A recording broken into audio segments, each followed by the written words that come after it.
Chaps and Chappets are on that chit chat thing. Man's just sitting cozy in his, Lumber Support chair. And I thought I'd have a little chit chat about FIFA as it is, FUT Champs and all of that. And I have to say, like, FIFA's really surprised me this year. I really thought that it was going to be kind of going further in the direction that FIFA 21 was going in it being kind of like a skill-based... the skill gap was there, like it was a big skill gap, but the skill gap was skill moves. And I wasn't really a fan of that at all, because that isn't really what real football is about. It was swaying further away from, like, actual strategy and towards just kind of just, spamming skill moves and taking on people in 1v1s, and that just isn't really my type of gameplay at all. And I thought that's the direction that FIFA 22 was going to go even further in. But it turns out FIFA 22 is actually a hell of a lot more of a balanced game. The defending is better, the organisation, the AI is a little bit improved. And it just feels like a lot more realistic, a lot more slower pace, which is what I've always wanted in order to get a lot of these strats working. Because, you see real-life football games and I'm trying to implement these strats. And the game, often in the past, it just hasn't really converted to the game very well at all. But in this year, I think it's the closest it's been to actually working quite well on Ultimate Team and all of that. So I have to say this is probably the best.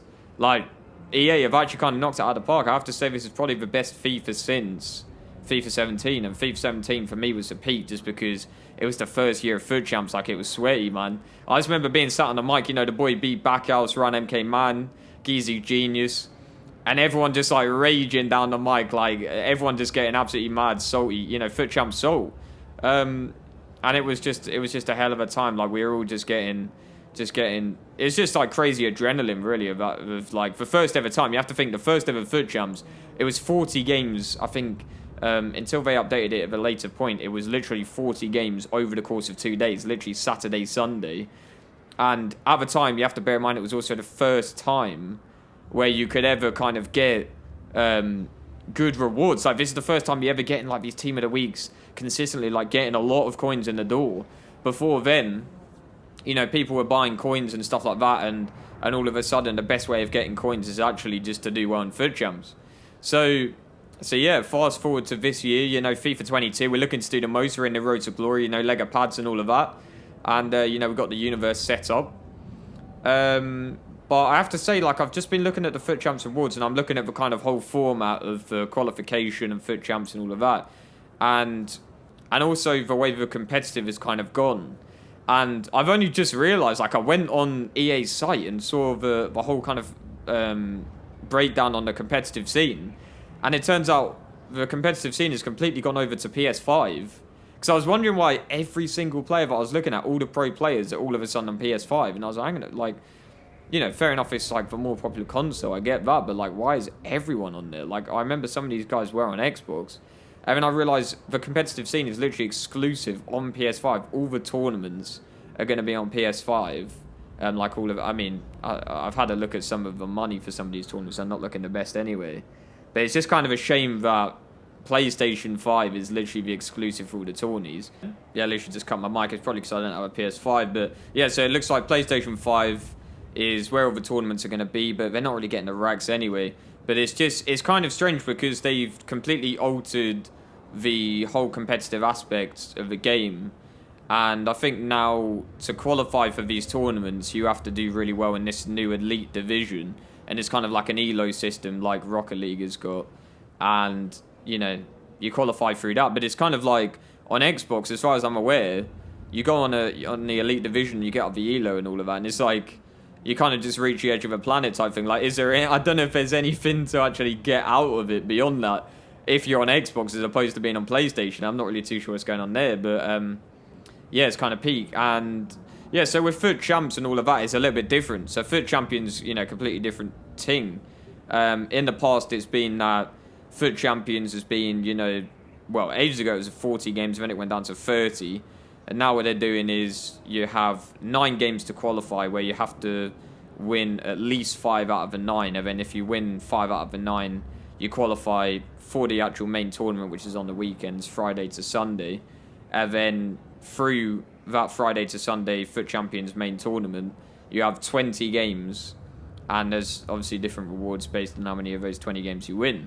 So supposedly it should be more difficult now because obviously you have to qualify for the tournament and win 5 out of 9 games, and I think it's quite a rigorous kind of process to do it again.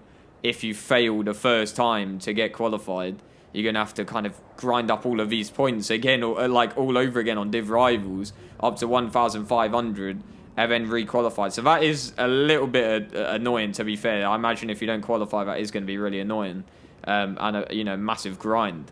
But I think one thing that I'm not really too sure about right now, because when I first saw it, I was like, oh my god, like rank. So basically, on the actual FUT Champions tournament, you have these different tiers, and obviously the different tiers, they don't have stuff like elite and gold and all of that. They just have these tiers from like, I think, I don't know, 5 to 1 or something.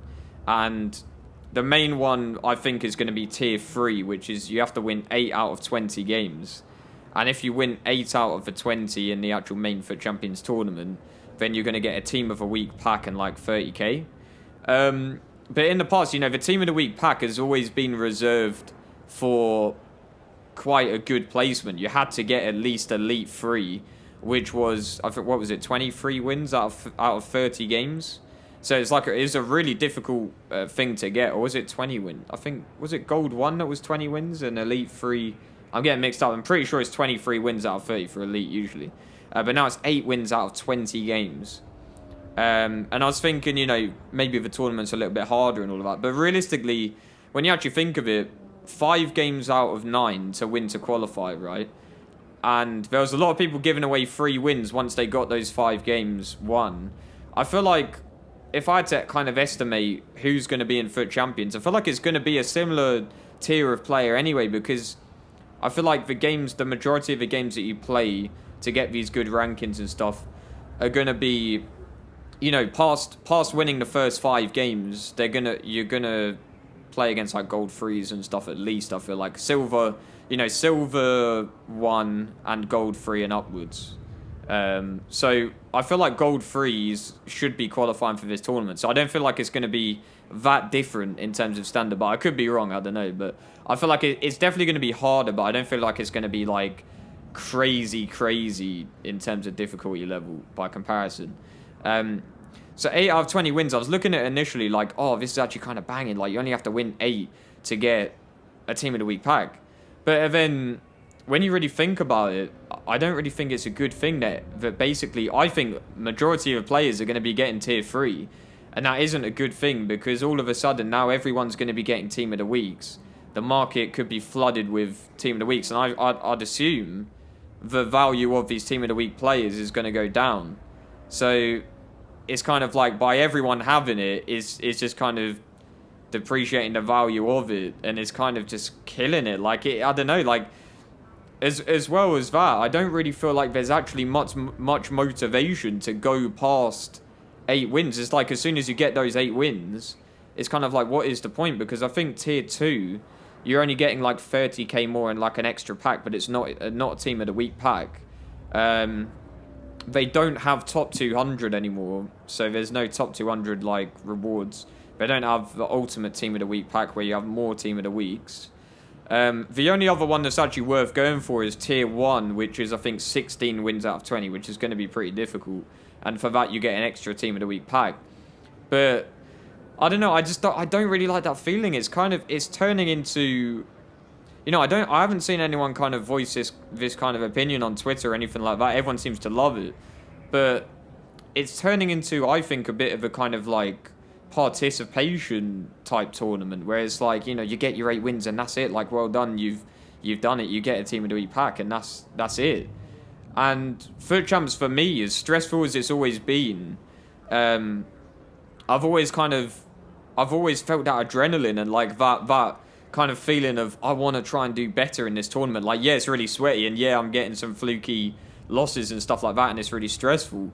But it was always like that vibe of like, you feel that genuine accomplishment when you get those higher ranks, when you get like elite or something like that, and you earn that Team of the Week pack. And now it just kind of feels like there isn't really any motivation to even sweat it. It's kind of just like, you get your 8 wins and you're done. So I don't know, maybe I haven't actually played the tournament yet. Maybe it's going to be super difficult and I'm completely wrong. But at the moment, to me, it just feels like that's going to be fairly easy to get. And it's like, yeah, I'm not sure. But I don't know. I'll probably just try and fight. Like, I'll use as many strats as I can. And I'll try and just get tier 1. It's a shame there isn't top 200 and stuff like that, because that would have been vibey. But, you know, I'll fight for tier 1, and we'll see if we can get that. So, yeah, pretty much the only reason I thought I'd actually make this video is just because I feel like I haven't really seen this opinion out there. And I thought, you know, some of you might be interested to hear what the old boy Mbirchy has to say. And also, I don't really have any content to put out right now, because literally I'm sitting on, in terms of content, I've got like some squad battles rewards and div rivals rewards. But that's not really like a video. Like, it needs like, you know, some games to go with it, and I'm waiting to play FUT Champs still. So I had to put out something, man. So yeah, chaps and chappers, let me know if you want me to kind of have more. This is like the serious Mbirchy, like kind of serious talk type thing. But let me know if you want this type of video again. You know, just chit chat with the boy. And yeah, I'll speak to you in the GIF.